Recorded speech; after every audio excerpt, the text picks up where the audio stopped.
I'm Sam Thrasher Soodak, and my family and I have a small cow dairy in Twisp. We sell that pasteurized milk and raw milk throughout the valley. I often think of farming and the Matau go together for me because I didn't know about farming until I moved to the Matau. And I feel like I often say, if I had found farming first, maybe I wouldn't have ended up in the Matau because land is so high and access to selling your product is not very easy. But I didn't know anything about farming. I just went to work for a farmer and he loved farming, and so that was kind of contagious for me. I think we're all pretty familiar with the community in the valley feeling really close, supportive, and tight-knit, and I would say that is the same of the sub-farming community. Like, I feel both within the kind of the young people who are coming to the valley and doing new things, but also have felt really welcomed as a young person when I came here 20 years ago, by even that older generation who was like, didn't care that I had dreadlocks, and they would still chat with me about farming stuff, and so I've really enjoyed that connection to the farming. Has given me that connection with some of the older generation folks in the valley, and just the way that they've been really warm and welcoming. And then also just like, being a woman in agriculture maybe sometimes can feel a little different, maybe not, sometimes can feel like it's supposed to be a man's role, but in the valley I've never felt that way. I've just always felt like, even with these old timers, they would talk to you and be like, oh, well, my mom used to do it like this, and she couldn't quite get the sickle bar out, so she'd tie a rope around it and do it, and so to have like this 6'5" guy telling you that, who you wouldn't think would talk to you like you actually knew something, but that has been just kind of empowering, and been like, yeah, I can do this too. And taken on a lot of land that has been like, it's like not degraded, but just like not kept up. Like, it was in weeds, it looks pretty bad, and it takes time to change that in a manner that is not just like, let's go in, till it, and apply chemical fertilizer and pulverize it and seed it, but to do cover crops for a couple years and then graze it, and then and then go into it with perennial seed, and then it's going to be weedy the first couple of years, and we're not going to just spray it. Like, the weeds, kind of like a cover crop also, managed right. And so I think just seeing that, the slower progression, but now I've been doing it long enough to actually see the changes happening. Like, when we first started out, it's like, oh my God, this field is weedy. Is it ever going to grow perennial grass? But it does.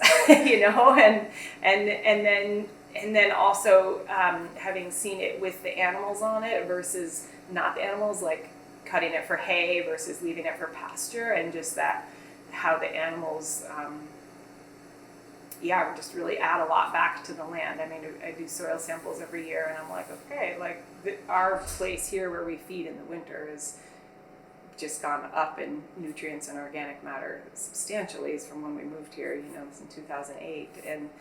And so, seeing those improvements now over time has been fun to witness on the land.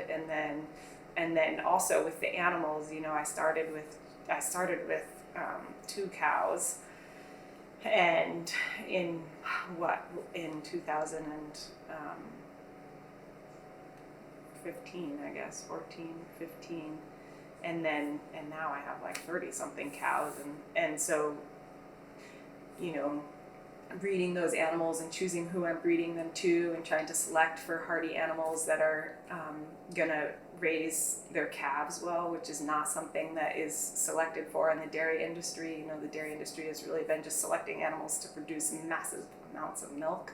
Our society is very like, let's see it now, and I think that, modern agriculture falls right into that, with big production and big yields, and then just the slower, steadier, just feels like we're not winning any races. We're on the marathon for the long haul, we're not running any sprints, but it feels sustainable. Like, I feel like the I've got the dairy to a place, like number wise, cow wise, acreage wise, that feels right for where I want to be. I could sell more milk. I have, I've turned down a couple stores that ask for more milk, but I have to milk more cows, and I can't, to make it work, to be like, okay, I want to still be able to go watch my kids play soccer, and if I'm still milking cows or cleaning or God knows what, then I won't be able to do that. And for me, that's part of that sustainability, is just like keeping it the right size for the land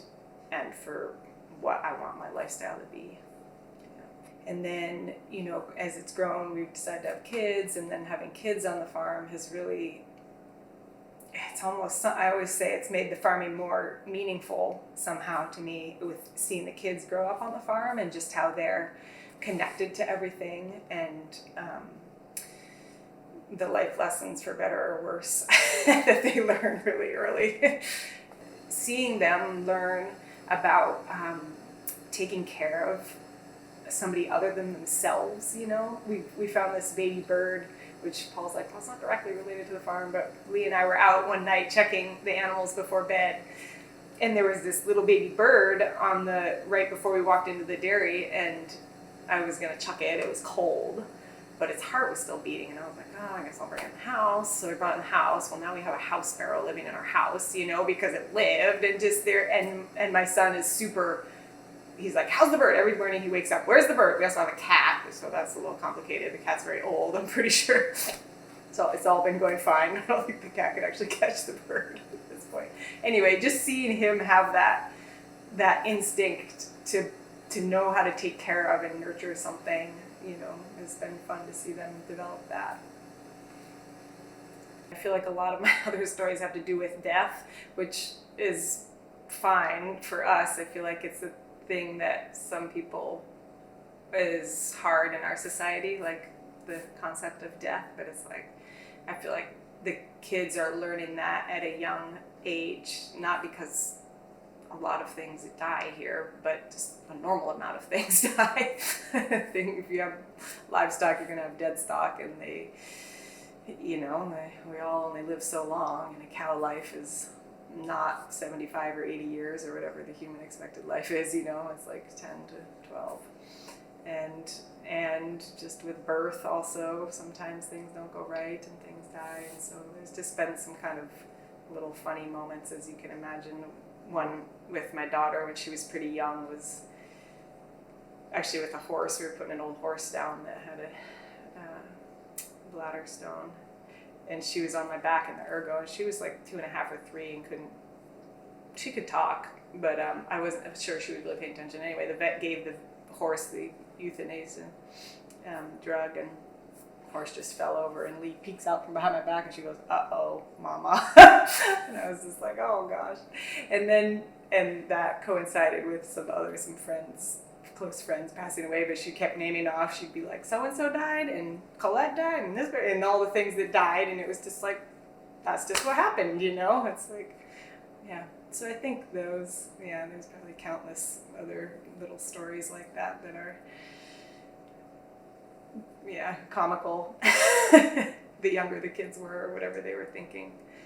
But I think just my parting thoughts maybe are just as I've seen the Methow changing and knowing how it felt to me to come here when I was young, is just like just those connections that I was talking about to like the old timers that I felt like I was lucky enough to meet and kind of get to know pretty well, and just that we got to kind of keep those connections, and somehow that same